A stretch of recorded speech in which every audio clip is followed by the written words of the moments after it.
Welcome into the Danny Servance Show. Another great week of football ahead as we've got the Rudder Rangers. I'm glad I'm going to do play-by-play this week. The Rudder Rangers, Robert Reed to the right. There'd be a lot of R's going on there. I tell you what, wouldn't it? Yeah, I tell you what. Before we do that, we have to go back to the Ice Cream Rangers came into town last week. The Brenham Cubs.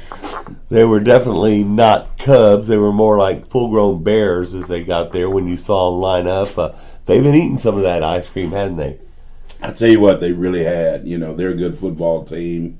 Coach Young does a great job coaching those guys, and they're talented. Yeah, and large and quick, and that's one of those one high school towns. You can really tell the difference when you play at one high school town as opposed to one of the Pflugerville schools, the Round Rock schools, other schools we play. Well, yeah, you're exactly right. They start them early, and those guys get acclimated to the system, and they grow up wanting to be, Brenham Cubs. So they've got a great system, and their kids play extremely hard. And like I said, we got to give them some credit for being a good football team. But I'm proud of our guys also. Yeah. They fought. They did a great job. Didn't quit. And, we got to get some things fixed special teams wise, or, we would have been right there in the ball game. We gave up a couple of kick returns for touchdowns, and, that kind of was the difference in the game, I thought. Yeah, ex-Eagle Tommy Harris was in the crowd. You didn't know it, but he said that when he asked me, did they win? Did they pull it out? And I said, no, the second half didn't go as well as the first half. You should have stayed for the second half, Tommy. In fact, they probably could have used you suited up out there a little bit.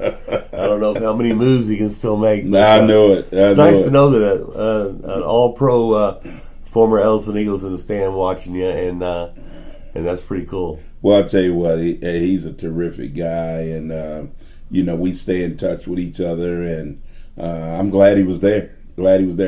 Not glad, he didn't get to see the outcome that we both wanted, but he's always there to support, and so I appreciate him. Yep, and he just told me to wish you good luck this week as you take on the Rudder Rangers, and so you've had this week to get ready for them. What has practice been like? You've had some strange weather, and we don't know what it's going to be like on Thursday night yet. Right. Well, I'll tell you what, it has been strange, especially as early as we go out on the field. We're on the field at 6:30 a.m., so it's pretty chilly at that time, and then it tends to warm up, a little bit later in the morning as it gets closer to 8 o'clock. And so, it's been really tricky, and there's a forecast for it to be rain tomorrow. And so we just got to be ready for anything. I think that's one thing about football is that you have to add the environment in there, and makes it a little bit tricky. And, the team that can play through all those different things and variables, that team will probably end up winning the ball game. So am I going to see Sydney out there throwing some wet balls the next couple days? Or at least tomorrow, today maybe? Well, we do some different things to try and get ready, for that type of weather typically. And, we'll have him acclimated for sure. Well, he's having a great season throwing the football, and you're having some great receivers doing great, running backs. Offense is just playing out great. Defense is playing good too. Your team is really playing well. It's just a competition, I tell you, Bubby. I tell you what, we talk about playing tough people in the preseason. Yeah. To get ready for the district race, and I think we did the right thing by scheduling really tough people because our district is tough.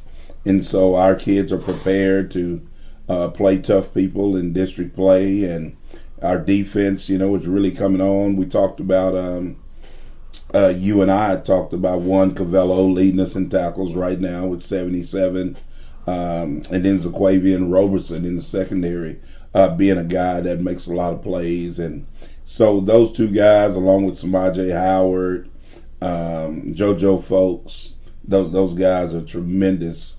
With Joseph playing on both sides of the ball and kick returner. So you just can't say enough about him as an individual. But we want to see this thing come together. We've got Rudder coming up, and we've got to play 4 quarters of football for sure. Now Bryan has several high schools. When I was a kid, they just had Bryan High and A&M Consolidated. Now Rudder. Right. Rudder, tough little team though. They've got some guys. They've got some dudes. They do have some dudes. Boy, they've got some athletes, and they can run, and they're all skilled guys, all about 4'4" as far as the 40s are concerned. And, they had a move-in quarterback, kid who quarterbacked at Navasota last year, now is at Ryan Rudder, and he's a great athlete and keeps plays alive with his legs and throws a good ball. And so we've got to do a great job trying to contain him and all the rest of those athletes. Yeah, they've got quite a few, and you're always scared when you see a roster and they don't put heights or weights or classifications on it. Just the name and the number. You don't need anything else, but you get to look on Huddle, and you get to watch him play. You get to watch him run some plays. You get to watch him do some things. So what have you seen? Well, they're spread offense. They're wide open. They want to get the ball to their guys in space so they can do their thing, make you miss. And one missed tackle, they can go to distance. And so you got to do a great job of tackling and getting off blocks and sustaining, playing a great fundamental game. You can't be out of place. You've got to be there, and you've got to make plays when you have the opportunity. Yeah, and they've got a lot of kids on the roster, too. I mean, they have a lot of kids get playing time. They don't have to two-platoon a lot of kids. Right. And, so it's fresh bodies out there all the time, so that's always tough. But who are some of the other kids we need to keep an eye on out there tonight? Well,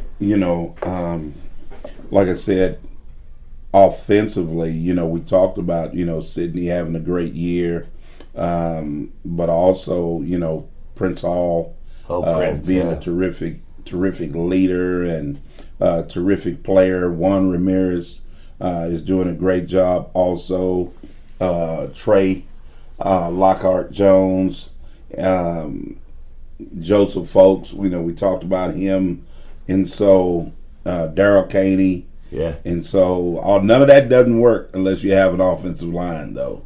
Man. And those guys, have really done a great job. They've improved so much since last year. It's unbelievable. And so, hats off to those guys. You back to full strength there tonight? I think we may be. Hopefully. We may be. Yeah, hopefully. I know he'll be there. Yeah. I don't know if he's 100%, but he'll be there, and so we're glad that we've got him back. Yeah, and the defense has been playing good football. I mean, holding a team like you said, big plays. Yeah. Giving up these big plays. Special teams, big plays, and those are things that we can fix. Yeah. And so defensively, our guys have been getting after it.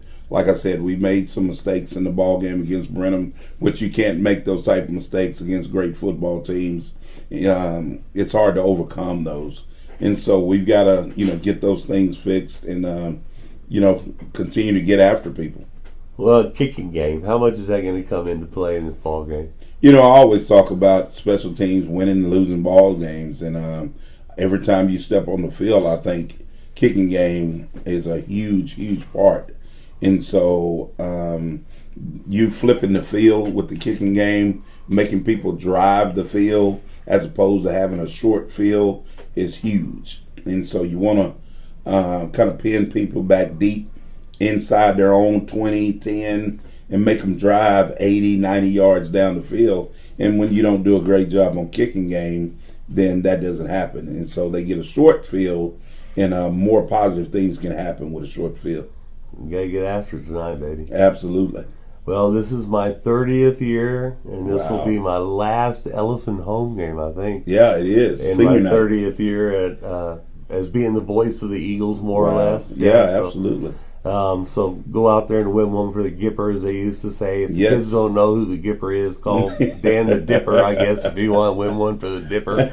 Absolutely. Or something like that. But it's been a pleasure watching 30 years of Ellison football and great coaches that I've seen come through here. And you're one of the best to come through, and it's a pleasure being working with you. I'm not going nowhere, but I'm just saying this is year 30, and it's win one for me, baby. Hey, I got you. It's 30 for me, too. Yeah. So it's 30 for me, 30 for you. So, Man, we're old. Oh, man. But we can still get it, baby. We've been doing it a long time. We know everybody and everything.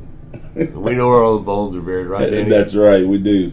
Hey, go out there and win that ball game. Get Thank ready you. for the playoffs so we can go on to that next level. I want to do some more games. I appreciate it. We're going to do our best. All right, and as Danny Servance always likes to close the show, Go Eagles.